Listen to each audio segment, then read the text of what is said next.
everybody.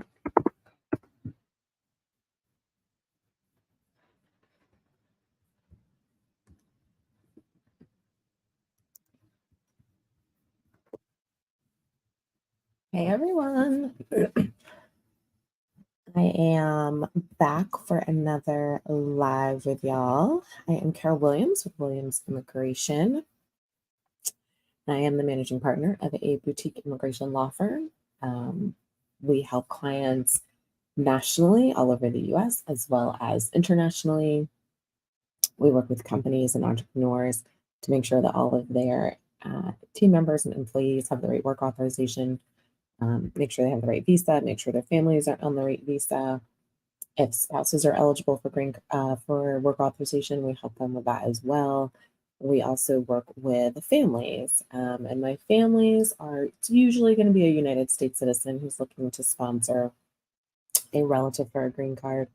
So they're usually looking to sponsor a spouse, a fiance, an aging parent, or a minor child. And remember, I say this all the time, minor in the immigration world, dependent in the immigration world, in terms of your children, is unmarried and under 21. So if you are 20 and married, you are no longer considered a dependent, and you can no longer ride on your parents' green card applications or their non-immigrant applications. So just keep that in mind when we are talking about minors and children. We are talking about under 21 and unmarried. So I hopped on here tonight to answer some of your questions. It's been a minute since I've been on, I think maybe a week. I've had a ton of deadlines for my clients, and so burning the midnight oil. So if you have any questions, go ahead and pop those in the comments and I will get to them. And I wanted to talk to you guys about tonight a little bit about making sure that you have really good documents, and making sure that your documents meet what the Immigration Service says they need to meet, says what, or in the format that the Immigration Service says that they need. So lots of times I get birth certificates and marriage certificates from my clients that the Immigration Service, and really specifically the consulates don't like. So in some cases, in some cultures, in some countries, in some religions, there is a religious document that is issued. And sometimes folks can also get a legal document that is issued. Immigration and the consulates are always going to want the legal document versus the religious document if you're in a country and part of a culture that has both of those. So that's something we always try to ask our clients to make sure that we are giving the Immigration Service and the consulates the documents that they want the first go round. And sometimes it's hard for people to get those documents. So we kind of work with that. Really try to mention that upfront in our cases so that we're not kind of dealing with that on the back end. But documents are super, super important. As I always say, the cleaner the documents, the cleaner the case, the more documents, the better. I always tell my clients, don't self-edit. So don't decide that I don't need to see a document or that my team doesn't need to see a document. Make sure that you give us all the documents that you have and then let us make the decision. Let me make the decision whether or not it is the document that will help your case and that immigration needs to see. So I've got a couple questions that I thought I saw. Let me look. Let's see here. I don't know, I always try to do this without my glasses at first. Ooh, and these are really kind of dirty, y'all. Oh man, hold on, let me clean these first. Lord of mercy. Oh, much better. Okay. Oh, much better. It's like a whole new full screen. Our I-130 got approved August 2nd, 2023. Congratulations, that's awesome. We haven't heard anything yet from NVC. Is that normal? Not really. So usually my cases are usually taking about 2 months for me to hear from NVC. So August, September. Yeah, you're kind of about maybe a month behind what I have personally been seeing in my practice. But you're not like terribly far behind. So Yeah, I mean, the timing's not completely ideal, but I will say this. We are rolling into the holidays. Like honestly, like November 1st, 2 days away, we're sort of really at the holidays, right? So things get slower around the holidays. Folks that work in the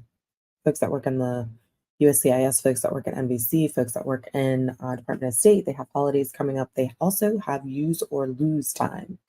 So I know when I worked in the government, I was not losing my vacation time. So typically towards the end of the year, things do start to slow down a bit. But again, I can tell you, like I've been seeing in my practice, we've been getting these from USCIS to NBC in about 2 months is what it's been taking. So 3 is a little bit on the outside of what I've been seeing and what my colleagues and I have been seeing, but you're not terribly on the outside of it. Um, so yeah, I mean, if you want our help, we would certainly be able to ping USCIS and see what's happening. But if you've got the approval, that's great. So congratulations. And I don't know if this person will hop on this evening or not. But someone who was really active in our lives over the past month recently had their green card approved. They sent me a message about it. I was not their attorney. I did not. I had zero, zero, zero, zero to do with their case. But you guys know over here, we like to celebrate wins. So I'm super excited for that person. So if they hop on this evening, I will certainly give them a shout out. But I think it's important to celebrate wins because, that's what we're all here for, I think. We're all here to see everybody advance and do well. And that just tickled me. I was super excited for her. Let's see here. What do we have up next? And you guys, you're welcome to, and I encourage you to share this live with your friends. Can you tell me the approval rate for I-601 waiver for misrepresentation? The short answer is no, I can't because I don't know what it is. Another reason I can't tell you is because I generally don't do 601 waivers. It's a very rare 601 waiver that I handle in my practice. So I don't know what's happening with those. Let's see. A permanent resident petition for his spouse with little to no evidence. What advice would you give? If the application is already filed, then they will, if there's little to no evidence, then they're probably going to get an RFE, which is a request for further evidence. If there's really, really no evidence in that filing, they could be looking at getting a denial. I tell people to look at an RFE as a gift from USCIS, as a gift because it is one more chance to send them documents, one more chance to answer questions that they have. I know some people completely disagree with me on how I look at RFEs, and that is okay. But it is one more opportunity to give the Immigration Service more documents. I would also say they should probably consult someone. They can certainly consult me. And then we can look at why they don't have any evidence, what's happening, what's going on. But little to no evidence is a recipe for disaster when it comes to the Immigration Service. The Immigration Service wants documents, period, plain and simple. They want documents that show that both parties meet the criteria for that green card to be issued. Do I know anything about dependency hearings? I do not. That is not at all a part of my practice. Let's see here. And just so y'all are aware, we are live on TikTok, Facebook page, private Facebook group, as well as the YouTube channel, all of which can be found, well, except for the private Facebook group. But the YouTube page, the Facebook page, and TikTok can all be found under USA Visa Guru.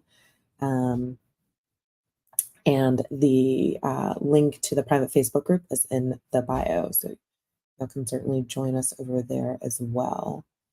Let's see here. I just got my I-130 approval letter, marriage-based I-140 is still pending. What should I do? Oh, you have to wait.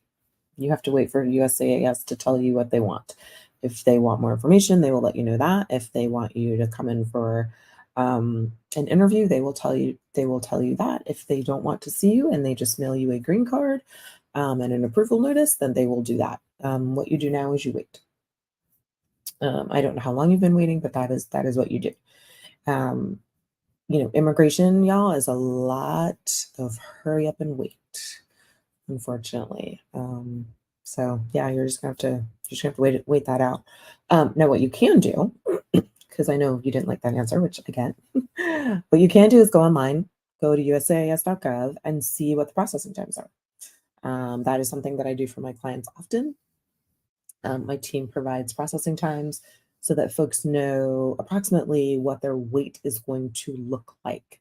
So they don't feel like it has been filed and now it's in a black hole. So wait times also depend on the category that you are in. So all categories have different wait times. Some categories you wait longer than others. So it really just depends on that. But yeah, I would encourage you to go to uscis.gov and see what that wait time is. I don't know if you're familiar with the visa bulletin, but that also helps really kind of inform wait times. And you can go to the Department of State website for that. But yeah, unfortunately, immigration is a lot of hurry up and wait. I know when I work with my clients, I monitor their cases. Once we get, beyond the processing times, or if there's a reason that we need to, request an expedite for our cases, we certainly do that for our clients. But I have zero details on your case. So it's really kind of hurry up and wait kind of thing.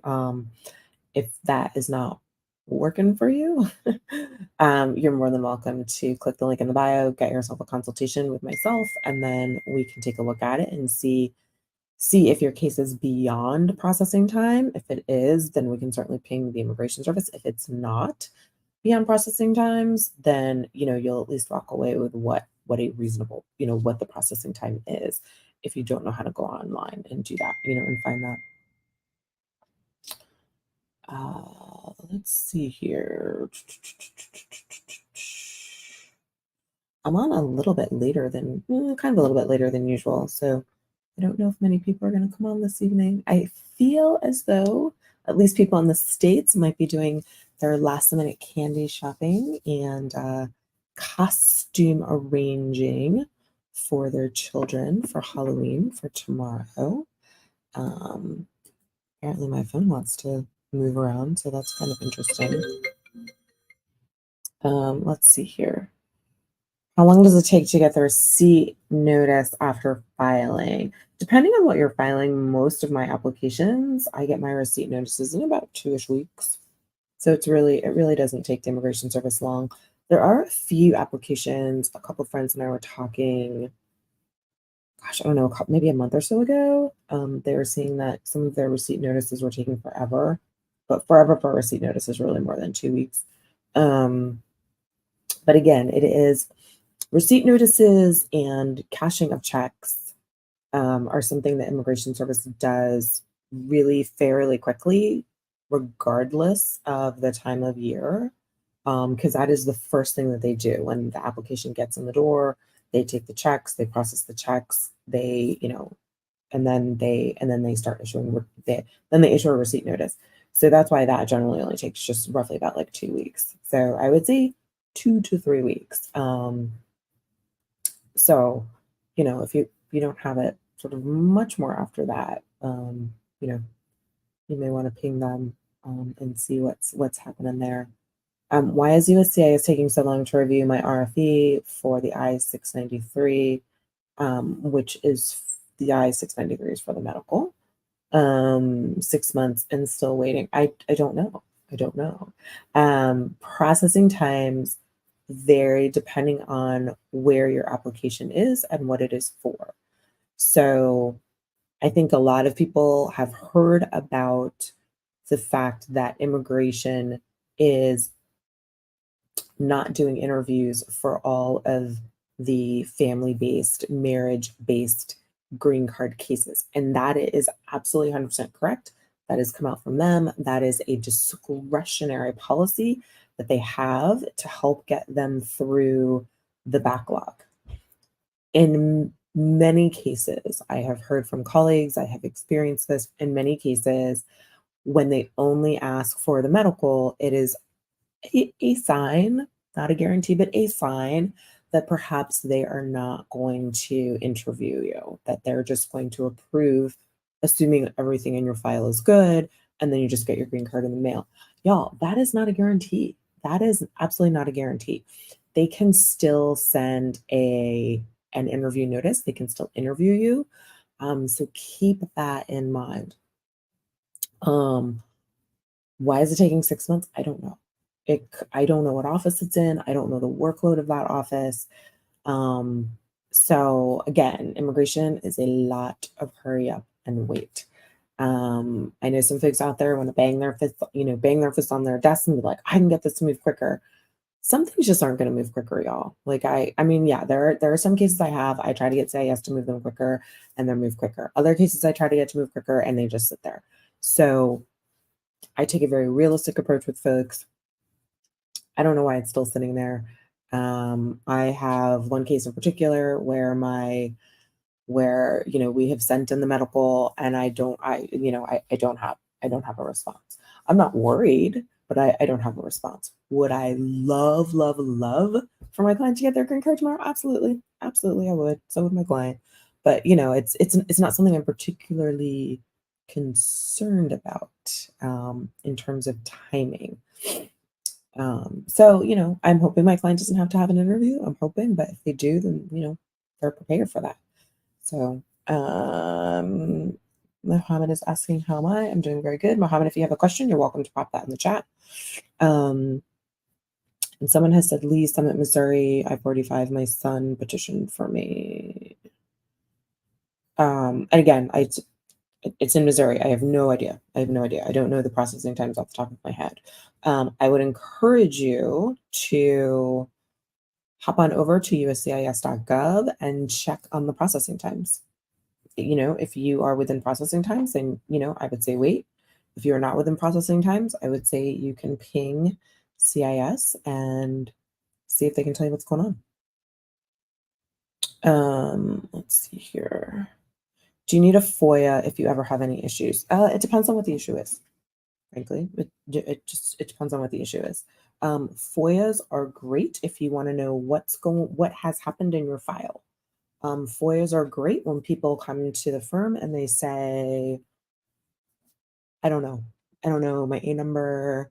I don't know when I got my green card. I don't know if I'm a citizen already. I think I am, but I'm not really sure.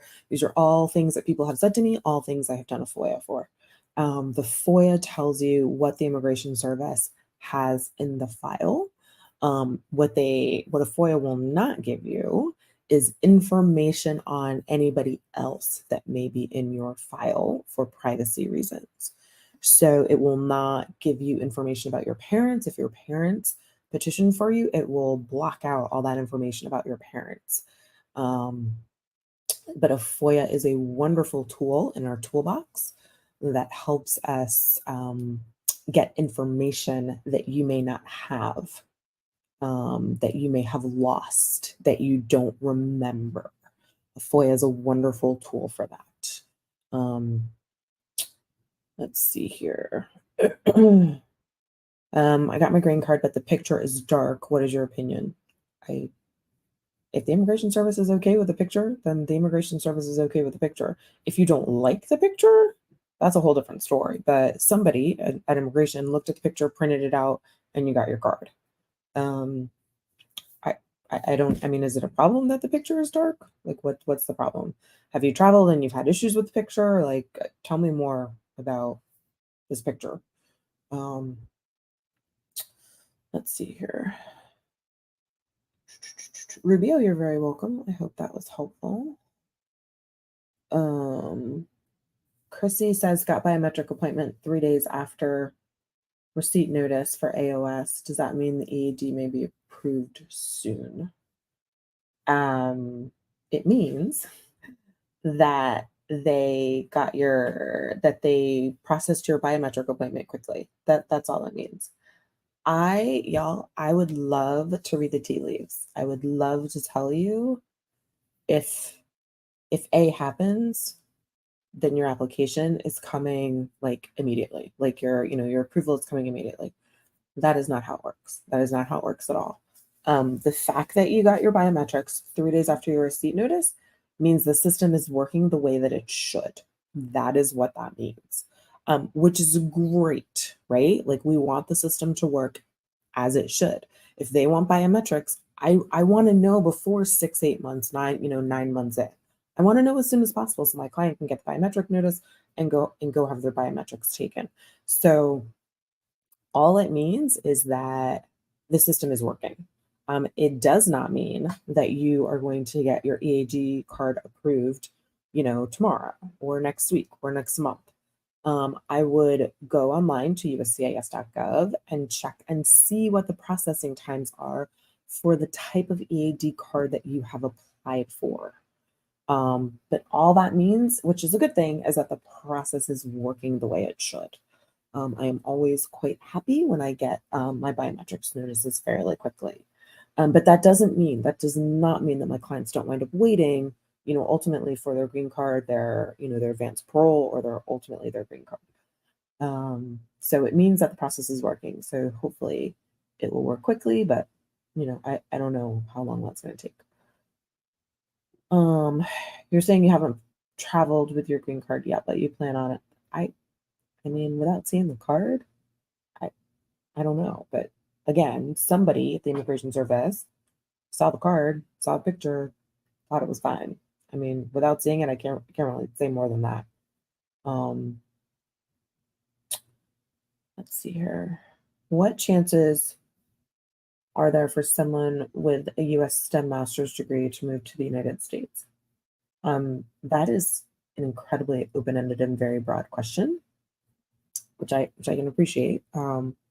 So, from an employment-based immigration perspective, um,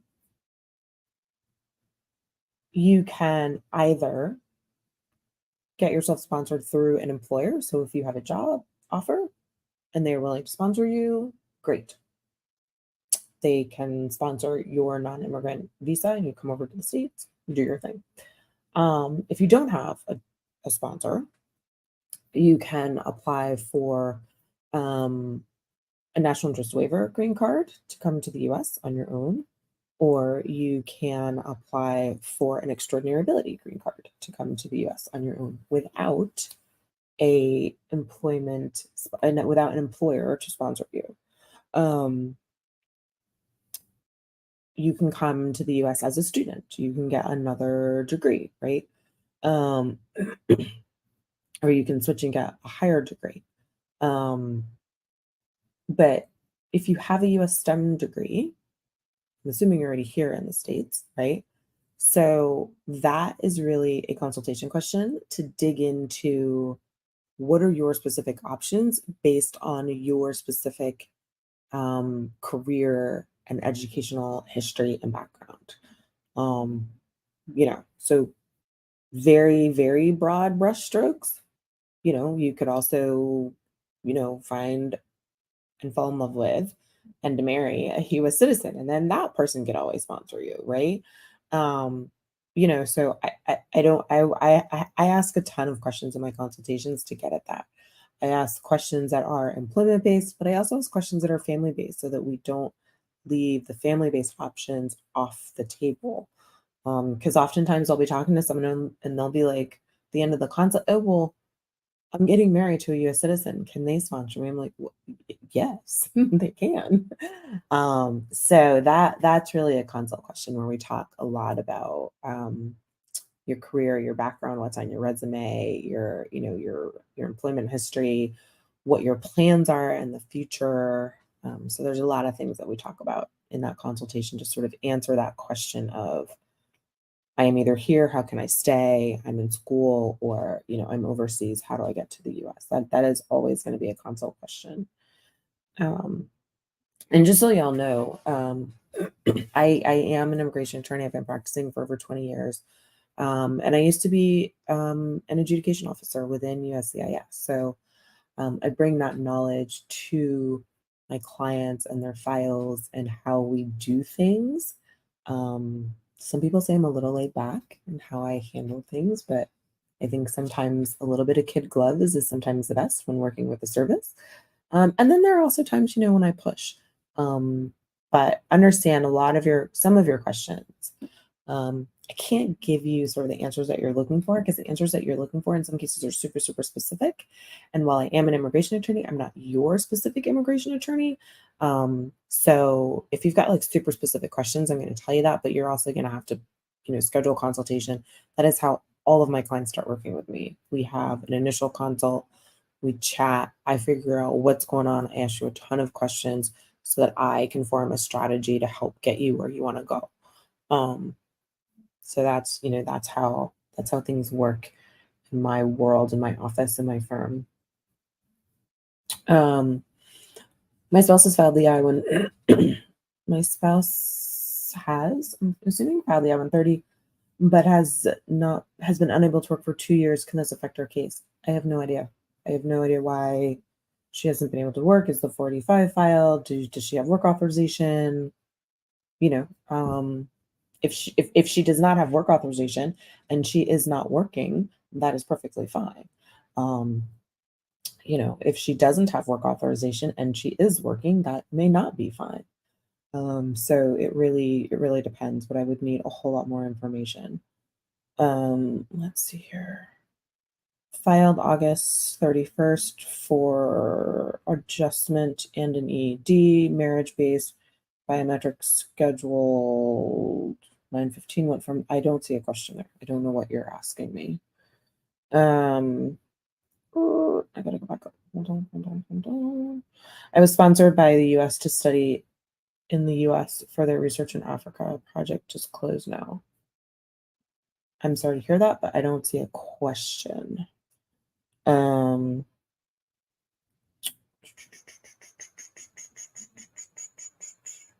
just happy. Okay.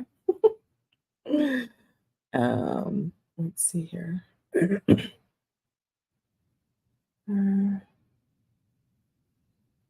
Awesome.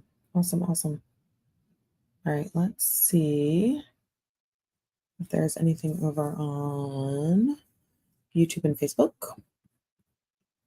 Should probably click on the comment section. All right, y'all. I don't see any questions over there. So y'all know the drill. If I don't have any more questions, we shall close it down for the evening and I shall go have my dinner. Let's see what we got. I will stay on for a minute or so and see if y'all have any more questions. Should I go live tomorrow, y'all? I'm debating. Tomorrow is, I'm not doing anything for Halloween, but I feel like people might be out for Halloween, and hanging out with their kids and taking all their kids' candy. Let's see here.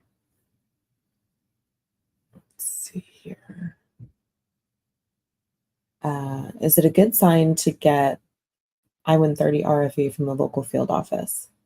It is a good sign in that your file is in the local field office. Excuse me. So an officer at the local field office is actively working your file. So yes, I think that is a good sign, for that reason. It is not a good sign because I think your case is automatically going to be approved, but it is a good sign because somebody is actively working your file. And so I think that's great. Yeah, that's what I always tell my client. Like, again, an RFE is a gift. It means that somebody is looking at your file. It means that they are asking questions, and it means that you have an opportunity to give that. You have one more opportunity to give them information that they are requesting. So in that sense, yes, I think it is a good sign. It is not a sign of an automatic and pending approval. It is not a sign of that. With a STEM with a US STEM degree, that is science, technology, engineering, and math, and several years of biomedical research experience qualify for an employment-based green card. It could. It absolutely could. That is where you go to my bio, you schedule a consult, and we have a conversation about that. Often my national interest waiver or my extraordinary ability cases start sort of with exactly that type of question. But yes, if you have a STEM degree, several years of research experience, you could absolutely qualify. I won't know until we have a consult and we talk about it. And I, at a minimum, see your resume or your CV. Let's see here. When you get notice of an I-130 being reviewed, what can I expect next? They will review your I-130. If they have more questions, they'll issue an RFE. If they don't have any more questions, they will approve it. And then you move on to either an adjustment of status or consular processing with the consulate, just depending on where your loved one happens to be. If they're in the United States, it'll be adjustment of status. If they're home overseas, then it will be working with the consulate, depending on what the processing times are. We had our hold on.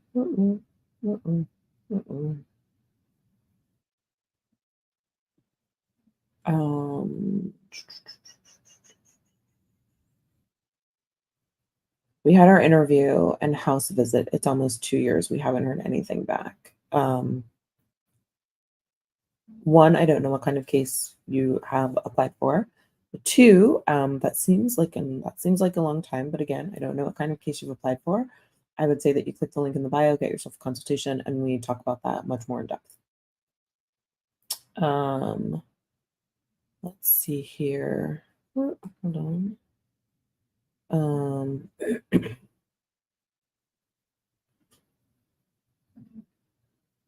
Donnie, not quite sure I'm not sure if I'm pronouncing that. So I'm going to say it 2 ways. Hopefully one of them's right. I would definitely say click the link in the bio. If you've got publications, just click the link in the bio. We can sit down, we'll have a conversation about it. I represent folks all over the US. So do that, and then I can really, that'll give me an opportunity to really dig in. And it also gives you, like, a consult's not just for me, guys. It's not just for me. It is for you as well. It is for you to ask some questions. It is really it is for the two of us to see if we want to work together, because immigration, as you all know, takes a while, right? So when you start working with someone, you want to make sure that it's someone that you can work with, someone that you understand, someone who explains things in a way that makes sense to you. But it's also a huge opportunity for me to ask you questions, figure out what's going on, and see if it is a case that I can help you with. Or if it is a case where I need to send you to a colleague and say, this isn't the kind of case that I do. And so I'm not the best person to help you. But it is a conversation. It is certainly a conversation led by me. I start off asking questions so I can kind of start digging in. But yeah, you definitely, Donnie or Danny, again, I'm going to pronounce it 2 ways. But you definitely want to just click the link in the bio, get on my calendar, and we can really dig in. But now I'm super curious because now I want to know what your research has been in, what are you doing, what are your publications in. So now I feel like I'm invested. Let's see here. We did that one. What we got here?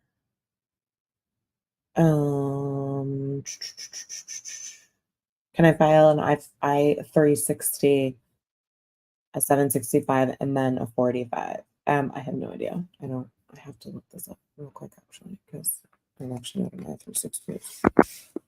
Not a form I deal with often. Oh, is that a vowel? Is that the vowel form? Let's see what that is. Oh, it's a special immigrant form. Yeah, that is actually, I don't know the answer to your question. I'm looking it up now. I generally only deal with the 360. I'm dealing with religious workers. So I don't know if I don't know if you're referencing a vowel form. I don't know if you're referencing that because of vowel or some of the other reasons that I-360 is used. So kind of the short answer is I don't know. I'm probably not the best person for you to talk to if you're dealing with something on the I-360, to be very honest with you. Um, Donnie, that's a great question in terms of what is the cost.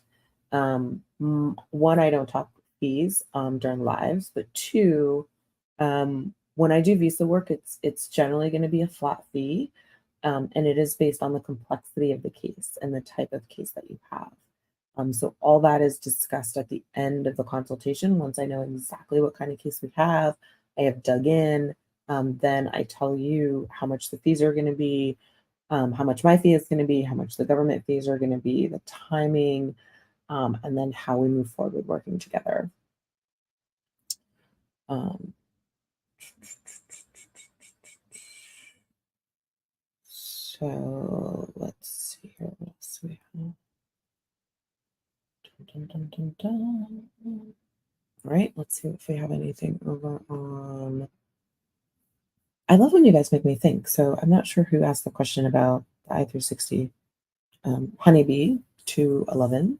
So I appreciate that. I haven't thought about the I-360 form in quite some time. So I appreciate that. Thanks.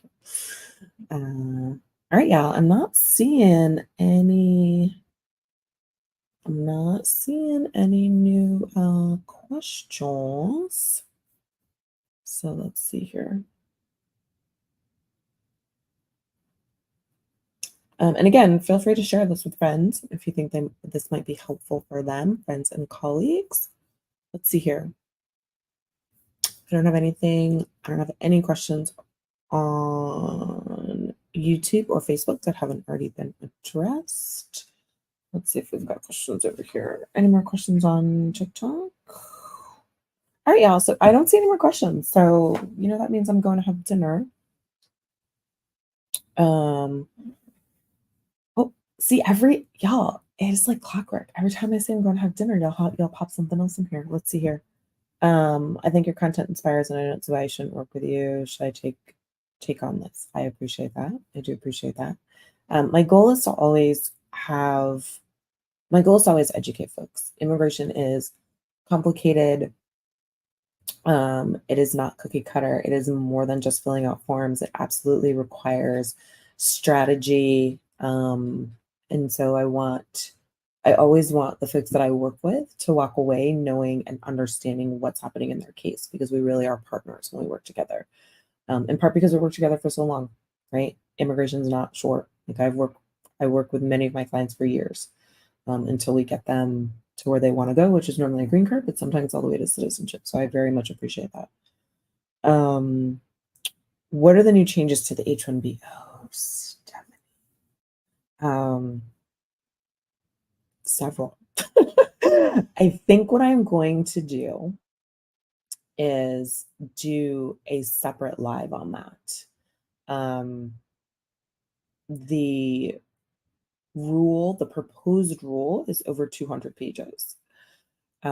So I want to really read it more than once before I start talking about it so that I can speak about it intelligently, and really talk about the pieces that I think will impact people the most, whether or not you are the employer or whether or not you are the employee, as well as um, really get people to understand that this is proposed.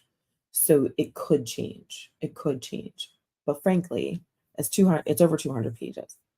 I don't foresee USCIS changing a whole lot in this rule. I could be wrong. but it's over 200 pages. So we'll see, but I think I'm going to give it another read, um, and really kind of pick out those things that I think would be really helpful for people. So what would be super helpful for me is, if you have heard things about the new rule and you have really specific questions, I would love it if you would drop me a note on those. You can just DM me like what your questions are, what you've heard about the new rule. If something freaks you out about the new rule or something excites you about the new rule, I would love to know that as well. That really informs how I read a rule, when I hear people talking about it. But yeah, there's so much going on in that rule. It's literally over 200 pages. So I'm not entirely prepared to talk about it just quite yet, but I will probably do a live really kind of devoted to it and really just kind of field questions.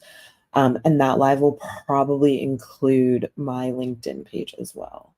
That my LinkedIn page, because of that platform, has a lot of people that are interested in that as well. So I definitely appreciate your question. Um, uh, Jeff, how long does an I-360 take to get approved under SIJS? I have no idea. I do not do SIJS.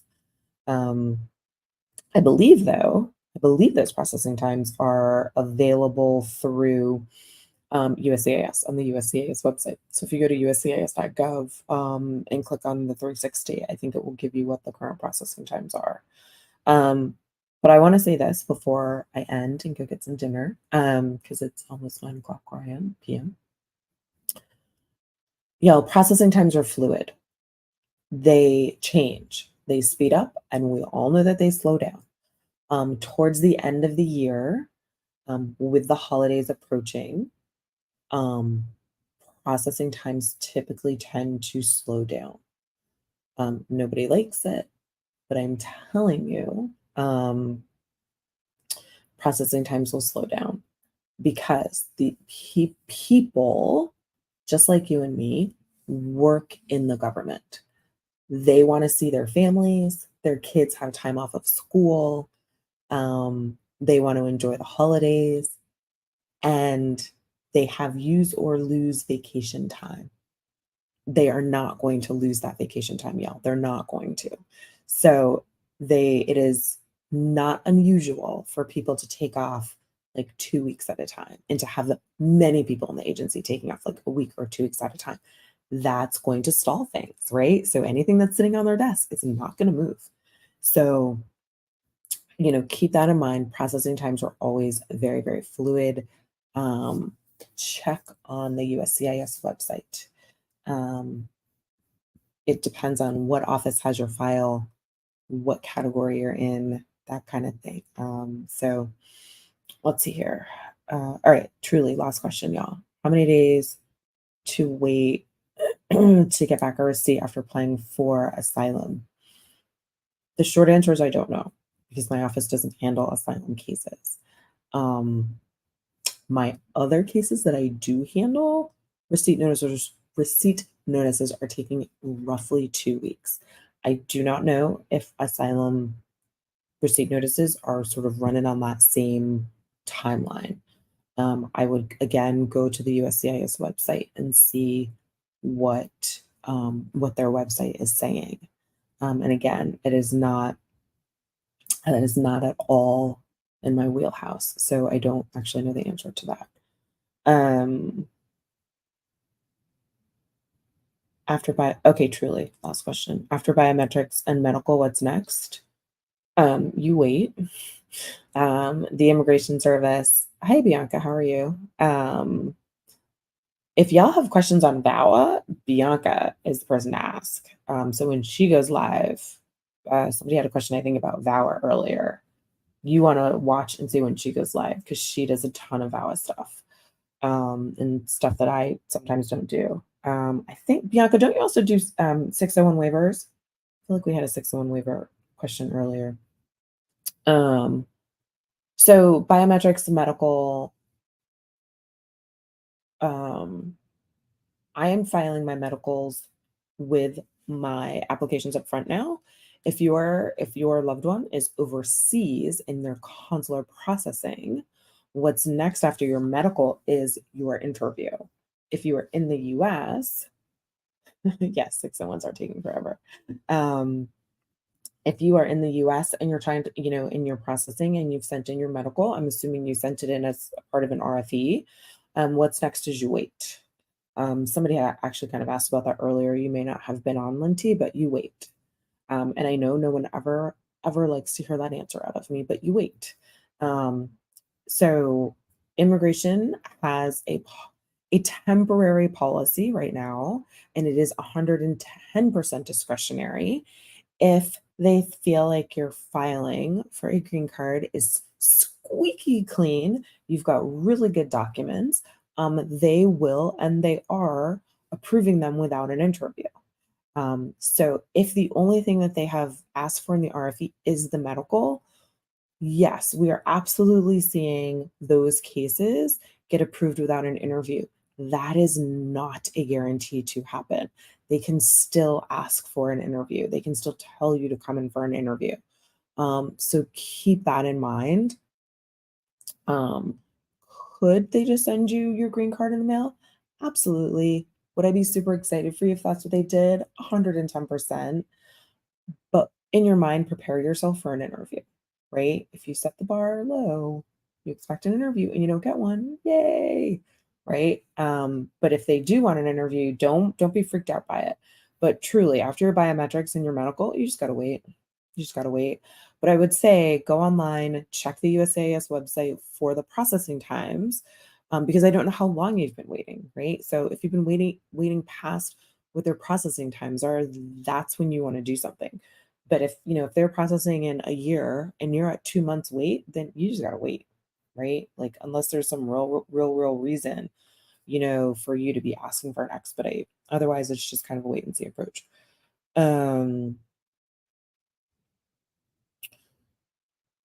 I see some 765 approval on document tab, but my tracker, I'm assuming, says still actively reviewing. What is your question? I don't know what your question is there.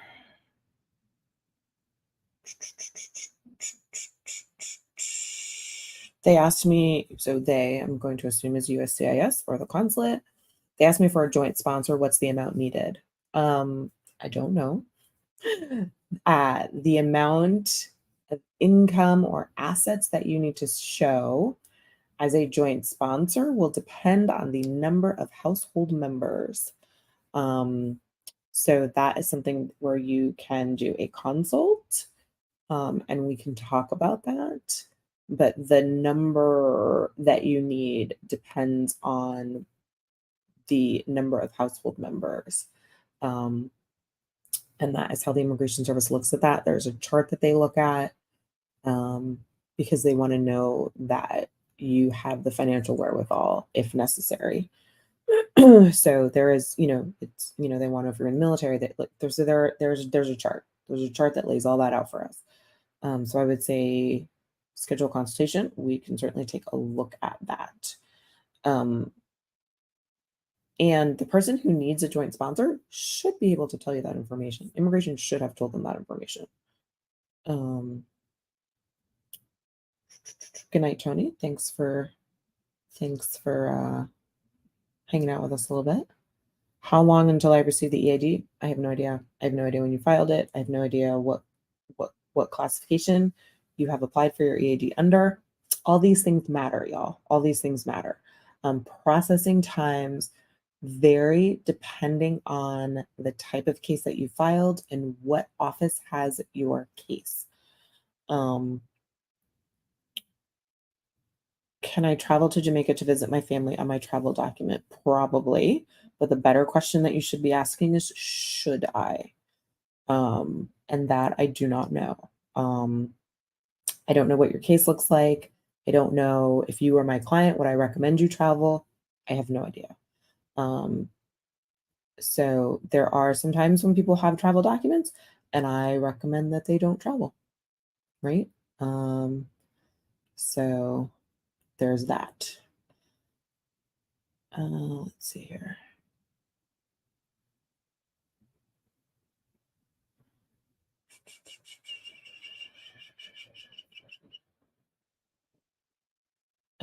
Hey, Misty, I see you're back. I mentioned you earlier, but just not by name.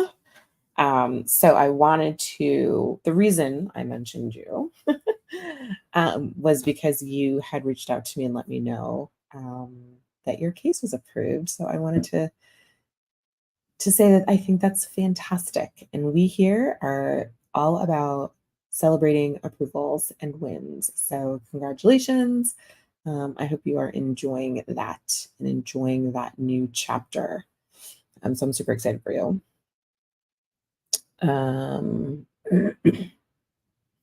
USCIS gave my son an A number and still denied his case. What should I do? Well, I think you know what I'm gonna say. Click the link in my bio, schedule a consultation, we can talk about it. That's number one. Number two, an A number does not mean that USCIS will not deny your case. An A number is simply a number that is given to individuals when they are going through the green card process. It is their own individual identifying number. So everybody gets an A number. It does not mean that USCIS is going to approve or deny your case. Everybody gets an A number when they apply for a green card. It is a way for them quite literally just to track you through the system. Okay, Dreaming in Puerto Rico. I love that. I love that name. I don't know what your question is yet, but I love the name. Y'all are so funny. Every single time I say I'm gonna log off and go get some dinner, y'all have like a ton of questions, but that's all right. But soon, y'all, soon, because I'm getting super hungry. Just joined the military. How soon can my father apply for parole in place?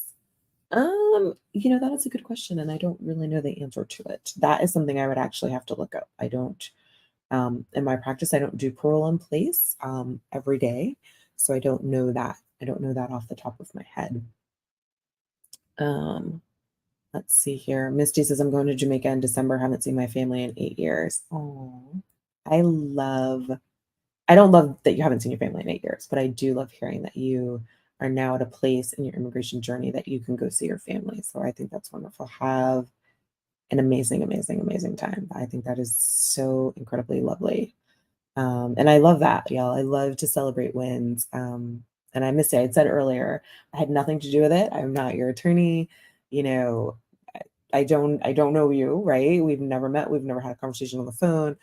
But you had let me know that your case had been approved, and I just really like to celebrate wins. And even wins that I have zero to do with. So I'm super, super excited for you. And I was actually telling someone about you at lunch today, that I'm just really super excited for you. So have an amazing time at home in December. Or I'm assuming Jamaica's home. It may not be home, but have an amazing time. Let's see here. My asylum interview result is pending for more than 2 years. Can I ask for a travel document? I don't know. I don't handle asylum. I am not your girl to ask asylum questions to. But what you can do, if you want, you can certainly DM me and I can give you the names of some folks. Hopefully I know someone in your area who does asylum, because 2 years to me sounds a little bit long, but again, I don't know. Could be totally normal. But asylum is definitely not a part of my practice. It's not part of my jam.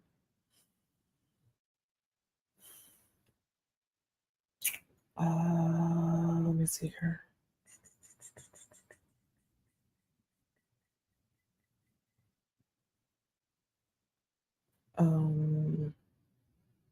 I don't know if my asylum is counting or not. I don't do any asylum work, y'all, so I can't even begin to even remotely intelligently talk about that. Remotely intelligently talk about asylum. Bianca, we do need a cooking with Carol series. Because I am forever leaving. I always do these lives before dinner. Let's see here. My dad is sick and I want to go visit him. I am sorry that he's sick. I don't know what kind of case you have. I will, I don't know what kind of case you have. Um, so in order to see him, you're probably gonna need a travel document, but I don't know if you're eligible. Um, that is where a consultation is helpful, right? So that I can dig in and see if I am the right person to help you, if I think you can be helped, if I think we can get you a travel document. Um, I just don't know. I just don't know. Um, my mom had filed for me, and now here my son is a US citizen. I'm out of status. I don't quite know what you're asking me. I can't quite figure that out. So you may want to re-ask that, but yeah, quickly because your girl is hungry. I have a 10-year green card. My spouse decided he wants a divorce. Will I still get my citizenship at 5 years? um, so one, I'm sorry that your spouse wants a divorce. That generally sucks. Um, if you have a 10-year green card, your divorce will not have any impact on your green card. And you just have to wait the 5 years before you apply for citizenship. You have to wait 5 years. You have to be a green card holder for 5 years before you can apply for citizenship.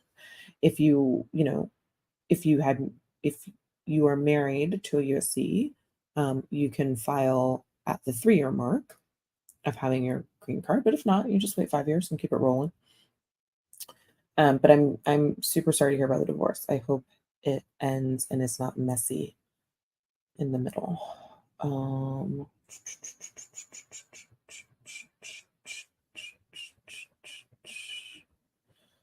Can I travel on approved immigrant visa back and forth to the US while waiting for LPRC? I'm assuming that's your green card, lawful permanent resident card, I'm assuming. Um, no. If you came in on if you came in on an immigrant visa, you want to go to your local office and get a green card stamp in your passport. You want to travel on that. They should have, when you entered, they should have put a stamp in your passport. They should have put a note in your passport that says that you are a green card holder at this point. Um, uh, what you can do is schedule a consultation, and then I would look at your documents, look and see what's in your passport, um, and then kind of figure out what the best thing for you to do next so that you have evidence that you're a green card holder and that you can travel. But no, we're not going to have you traveling back and forth on an immigrant visa. Um, that's probably not going to be a pleasant experience in the airport if you don't have the right documentation. Do I take VAWA cases? I do not. I'm very comfortable in telling you what I do and do not do. So VAWA is not something that I do in my practice.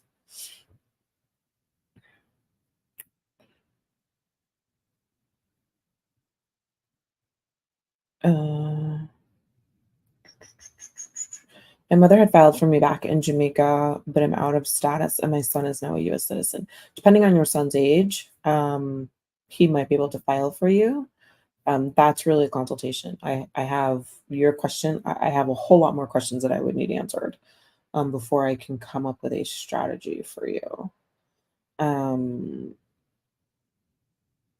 My permit, I'm assuming your work permit, I don't know, work travel, I don't know, was sent to me by USCIS and the post office returned it back, I'm assuming to USCIS.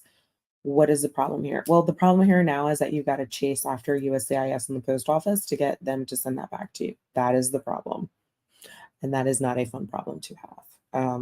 That is absolutely the problem. And I very much love your screen name, Lamar/Twink Boss. I very much love your screen name. I think that is very cute. I know, Misty. I know I have not been on in a minute. I knew you were going to call me out. I know.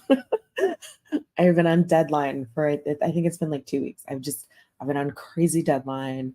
I've had a lot of stuff for clients that I needed to get out the door, but I'm back. I'm back. But yes, it's been a minute. I knew if someone called me out, it would be you, but that's all right. That's all right. I just got my 10-year green card. Can my spouse hurt my status? I do not know what you mean by that. I do not know. I can make some assumptions, but I don't know what you mean by that. But in general, I will say this to what you have asked. I hear sometimes where spouses in the midst of arguments will say, I'm going to get you deported. I'm going to take your green card. I do not know if this is your particular situation. It's just what your question made me think of. When someone comes to me and says that, I let them know, one, you don't have to stay in a horrible marriage where someone is threatening your green card every single time you'll have an argument about anything. Two, immigration understands that marriages don't last. And three, your spouse cannot get you deported. That is not their job. They cannot do that. Can they make your life difficult? Sure, absolutely. They don't have the ability to get you deported. A judge does. So unless you are married to an immigration judge, do not believe that. Do not believe that in the midst of an argument. I've had many people over the years come to me and say that, and I have told them, whether you work with me or not, at the end of this consultation, at the end of this conversation, I need you to understand you don't have to stay in a bad marriage just to keep your papers. Immigration understands that marriages don't last, and there are provisions specifically built into the immigration laws for when people do get divorced. And three, your spouse cannot wave a magic wand and have you deported. Does not work that way. Absolutely does not work that way. So again, Christian, I'm not sure if that was what you were getting at, but that is what your question made me think of. So I wanted to say it because I get real irritated when people say to their spouse, I'm going to have you deported. I think that is just the most ridiculous thing. It's a total power play, and it's so incredibly unnecessary. So I will get off my soapbox on that. How long does it take to get a work permit after getting 797C? I think that's a receipt notice. Y'all sometimes go so granular into these form numbers, and immigration attorneys like, we don't do that. I'm like, I think that's a receipt notice. A 797C might be a receipt notice. A 797D might be an approval. Like, yeah, I don't know. Like, I try to keep it real simple for my clients. So how long does it take to get a work permit after, I'm assuming the 797 notice of receipt, notice of receipt for an I-130, and I don't know what the processing time is. Yeah, I don't know the processing time. Processing time is going to depend on where your case is being processed. I think my last one came in at maybe like 7 to 10 months, but you don't trust my memory on that. When my clients ask for processing times or when we affirmatively give them processing times, I look it up every single time. I do not go on memory. Let's see here.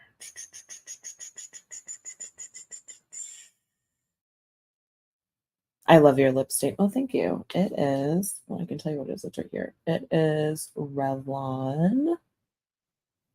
I have my glasses on and I still can't see it terribly. It's Revlon Matte 008 Show Off.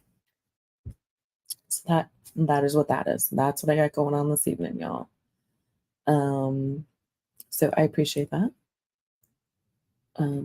George Washington's Balls. That is another creative screen name. What's for dinner, Bianca?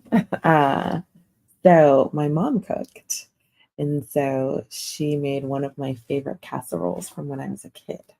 So, which is why, y'all, for real, I'm logging off soon because I'm hungry and dinner's ready. Let's see here.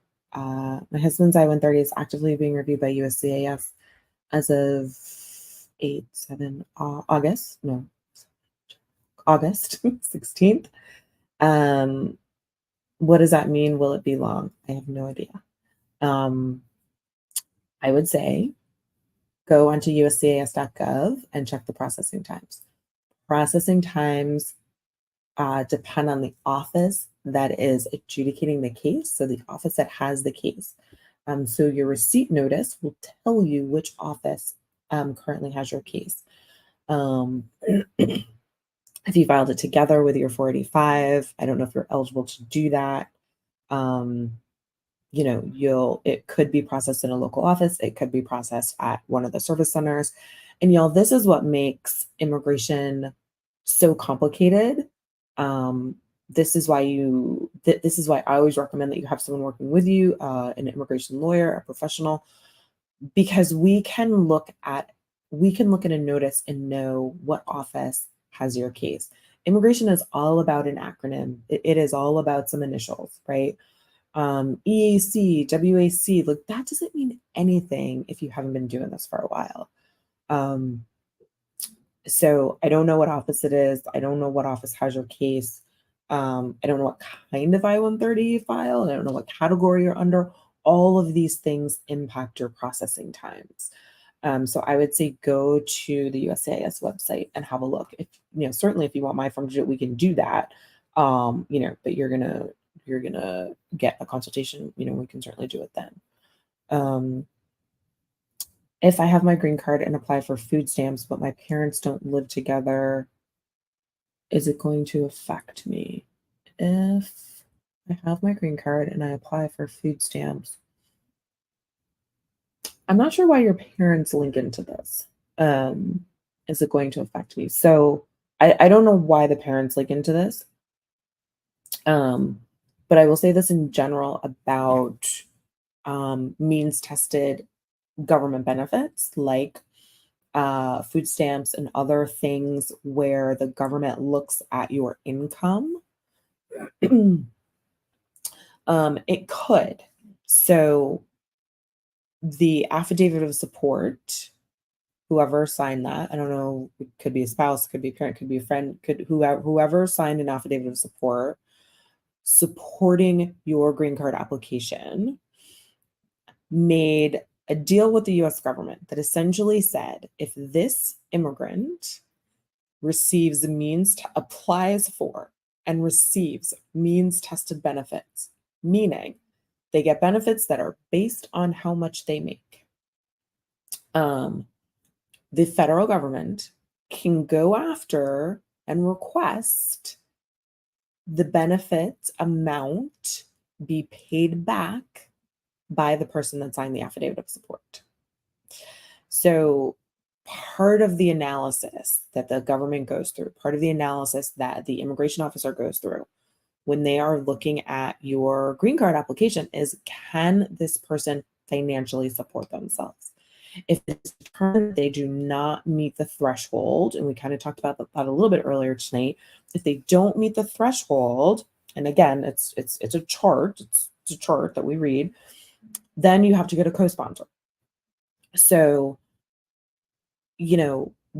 applying for and receiving food stamps or any other means tested benefits could impact the person who signed off on your affidavit of support. If that is something that you all need to dig into a little bit more for your own situation, I would say click the link in my bio and get a consultation. All that said, y'all, I have had people stop me at the bank. I've had people stop me in the grocery store, when we just start talking and they find out I'm an immigration attorney, and they've asked me if they should apply for means tested benefits. And they are in a number of places in their immigration journey. Some people are at the beginning, they haven't filed anything. Some people are in the middle, they have filed something. Some people are at the end and they, and they're done. No matter where you are, if you need help and you need help with food, shelter, that sort of thing, my personal philosophy is do what you have to do to stay fed and safe and healthy. And if I am then your immigration lawyer and I'm working with you, we'll deal with it. But to go without the basics of life, to me, doesn't make sense, right?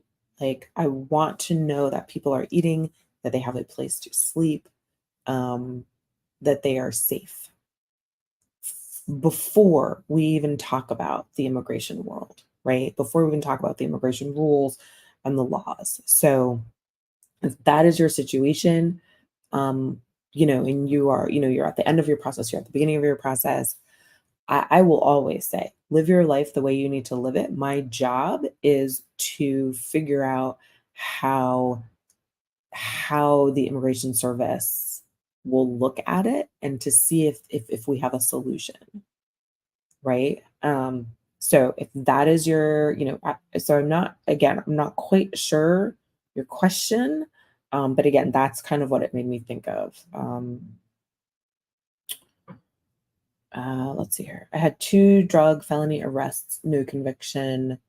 My green card expired in '09. Can I renew it or file my citizenship? Oh, I have no idea. I have no idea. That is something you need a consultation for. Whenever there is a criminal charge or a criminal history of any sort, I need to do an analysis and look and see how that crime is treated in the state, and then how it would be treated under the immigration rules, and to see if that would harm your ability to renew your green card or file your citizenship. So I have no idea, but I would say schedule a consultation, and we can talk about that. What's the best documentation to prove to immigration my marriage is real and not a setup game? Um, it so immigration has a checklist, right? Thousands of applications are filed every day, y'all, and adjudicated every day. They have a checklist, right? They're like, yes, yes, yes, yes, yes, approved. Yes, no, no, no, no, denied, right? Yes, yes, approved. Yes, denied. Whatever. Like, they have a checklist. So every marriage is different. Every marriage is different. So, like, the cookie cutter marriage, first of all, I don't think it exists, but whatever. Um, Ideally, they'd like to see that y'all live together, that that you're sharing bank accounts, that sort of thing. Um, I have very few cases that look like that, right? I have very few cases that look like that. Um, so I do a list based on how my clients are living their lives, based on what they are doing. I don't ever, so here's what I tell my clients on their first year anniversary, on their fifth year anniversary, on their 10th year anniversary. I don't want them to think about me. I don't. I don't want them to think about me in the sense that they said, wow, I wish we had done our honeymoon different, or I wish we had set up our bank accounts differently, but Carol said we needed to do this to get their green card. No, no, no, no, no, no. I don't want my clients thinking about me like that on their anniversaries, on Valentine's Day, on Christmas, on Hanukkah, on Ramadan. Nope, nope, nope, nope, nope, nope. I want my clients to live their life. When my clients start working with me, we have a conversation. What are you doing? Do you live together? Okay, you don't live together. Why? Do you have shared bank accounts? Oh, no. Okay, why? Right? And so I ask a lot of questions and figure out how you're living your life. And then we create a list. Yes, I have a basic list that I love, right? But then there are things in that basic list that may not apply based on how you're living your life. So we sit down and we come up with things. I'm like, okay, do you have this? Do you have that? Do you have this? Do you have that? That show that you have a valid relationship and a real marriage. That it's not just a setup game. So, do I think there's great evidence out there? Absolutely. I don't know that everyone's going to have it, because I don't know that everyone's living this USCIS conjured up ideal of what a marriage looks like. And I think officers are getting more understanding and more savvy that all marriages don't look alike. And I think that's great. They are accepting and understanding of different kinds of evidence. But it's my job, or I say it anyway, it's my job to ask you a ton of questions to understand how you're living and to get you to give me information and evidence and documents that I think will allow the officer to check all the boxes. So I don't really have sort of like a, hey, you need to have these 10 things that, will guarantee you an approval. I don't have that, quite honestly. I start off with a real basic list, and then it gets tweaked for every single client that I have. Um,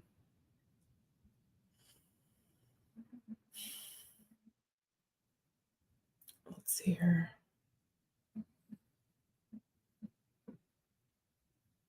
Um, let's see here. Is it possible for a citizen to sponsor a green card? Yes, it just depends on who you're looking to sponsor. Missy says, "Thank you. I'm struggling with my child for food, but it doesn't want, but it doesn't. I don't want it to affect me." Um, deal with the food first. Deal with the food first, right?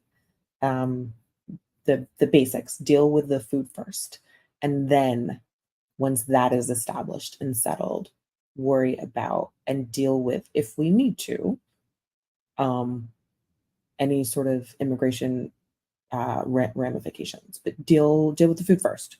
Your child needs to eat. That is number one priority. Number one priority. Um,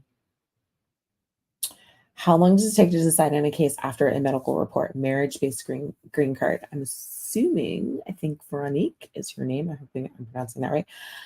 I'm thinking you probably weren't on earlier. As we talked about this. So USCIS has a policy right now, and it's been in place for more than a minute, because of COVID, because of the tremendous backlogs.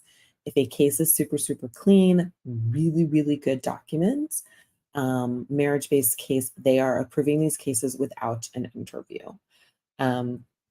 What we are seeing, which is not a guarantee, but what we are seeing is if the Immigration Service asks for further evidence and the only thing they're asking for is the medical, because it's not required that you submit it up front, we are seeing some of those cases be approved without an interview. But again, it is 110% discretionary, and an approval is not therefore guaranteed if that's the only thing they're asking for. So how long will it take for them to decide your case after the medical? I don't know. I have no idea. It depends on which office has your case, how many cases are in that office, and just in general, like how many people in that office are processing that specific type of case. I have had cases transferred to offices that are wholly outside of my client's jurisdiction, and that's fine because that means they're trying to transfer it to an office that has more ability to work on those files. Fabulous. I'm all for a file transfer under those circumstances. But there is no set amount of time after the medical is submitted to have your green card in place. You could be waiting on an interview notice and simply not know it. So hold tight, fingers crossed. Hopefully you will get, the approval without an interview. If you do, come back here and we will totally celebrate you the way that we have celebrated Misty's green card approval. Misty just asked, are they still waiving interviews? They sure are. They sure are. So if you are waiting for, if you're waiting to file your marriage-based green card or your green card, stop waiting. Because listen, in my 25 years of practice, I have never seen them waive interviews like this. I have never seen them do it. And they are waiving interviews, y'all. They want to get through this backlog. They want to get through this backlog. So if your case, if it's like squeaky clean, like bring it on. Let's work with me. Get this filed. Let's get this filed. There is nothing like getting a green card in the mail and no interview notice. Okay, I'm happy. Clients happy. Like we're all happy. Um, how much does it take when you put in? I'm thinking, how much does it cost? Usually FOIAs don't really cost anything. They say that, they might charge you $25 for all the copying. Listen, in all these years, I've never been charged. I've never gotten a bill for FOIAs. Um, I imagine it would have to be a very thick um, file, and I've gotten some thick files in order for them to charge me and charge my clients. Sandy, if you want to schedule a consultation, you can absolutely do that. Just click the link in my bio. It gives you all the info that you need. And y'all, I work with clients nationally. So I work with clients all over the country, and I work with clients all over the world. Can you travel? Hold on. Can you travel on advanced parole internationally? That is the point of advanced parole, so that you can leave the US and come back in and travel. The question that you should be asking is not can you, the question is should you? And that I don't know. But yes, an advanced parole document is designed for someone to be able to come to travel, leave the US, and then come back in. Tell us more about TPT. I don't know what TPT is. What is TPT? Tell me what TPT is. How long can U.S. citizen child stay out of the country? A USC? As long as they want. Yeah, there's no that's one of the benefits of becoming a U.S. citizen. That's one of the benefits of naturalizing. You are no longer limited on how long you can travel outside the country. Good night, Misty. I'm not sure if I'm coming on tomorrow. I'm wondering if people are going to be like all in the middle of Halloween with their kiddos and all that kind of stuff. So we'll see. But let me check my calendar real quick because y'all, how are we on here till 9:30, y'all? Let me check my calendar real quick. I may come on tomorrow though. I'm not going to an event or anything tomorrow. Um,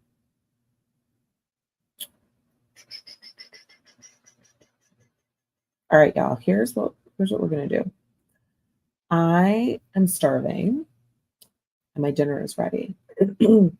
So I'm gonna log off. Is sort of the short answer of what's about to happen. I think I will be back on tomorrow. I don't have any events tomorrow. If I haven't been able to get to your question tonight, I am sorry, but truly, I am serious. I have not had my dinner yet. So thank you for the roses, y'all. I super, super appreciate that. Thank you for all your questions. I hope I've been helpful. I'm Carol Williams with the Williams Immigration Law Firm. We work with clients in all 50 states. I'm 100% virtual, have been since I started my firm 10 years ago. I've been practicing immigration law for 25 years. I used to work inside the immigration agency. So I know what they like to see, but I also know more importantly what they don't like to see in applications. I love talking with you guys. You guys are so much fun. If you want to work with me and my team is fabulous. They're absolutely phenomenal. I love them to death. They are great. Click the link in the bio, schedule a consultation. Every single person that I work with, every single company that I work with, every single family that I work with, we all start with a consultation. It is an opportunity for me to figure out your situation, to ask questions, to dig in, but it is also an opportunity for you to figure out if you think I'm like too nutty to work with, right? Like my relationships with my clients last for years. Immigration is not some in it to win it real quick, 6 months, we're in, you're out, you got your green card. That is not how US immigration works. Okay, it is just not how it works. So I am with my clients for several years. We go through marriages, we go through birthday parties, we go through children. People have babies when they work with me. Like we're together for a long time. So a consultation is super, super important. Matthew has asked, where's my office? I am everywhere. I'm 100% virtual. So all of our conversations will be either phone, email, or video conference. I started using video conference long before COVID so that my clients that were overseas could put a name with a face and really feel like they could interact with me. So I am not virtual just by nature of COVID. I am virtual from day one. That is what I do. so that my folks that were overseas could really kind of feel like they had access to me as well. But I work with folks all over the country, all over the world. So you're welcome to call the office, 954-903-1337. We are Eastern Standard, because some of y'all be calling at like 2, 3 o'clock in the morning, and I get these messages like, y'all, I was not awake. I'm sorry. You're welcome to email. You're welcome to drop a message on whatever platform you are watching. We are currently live on TikTok, Facebook, the private Facebook group, as well as YouTube. So happy to chat with you. Love y'all. I am going to go get some dinner. Misty has called me out, so more than likely I will be on tomorrow, because she totally called me out, which is fine. So I will see y'all tomorrow. If I don't see you and you're trick-or-treating and you're into trick-or-treating, enjoy. I will be at the store the day after, on November 1st, getting all the half-off candy. That's how I roll. So have a wonderful night, y'all, and I will see you tomorrow. Bye, everybody.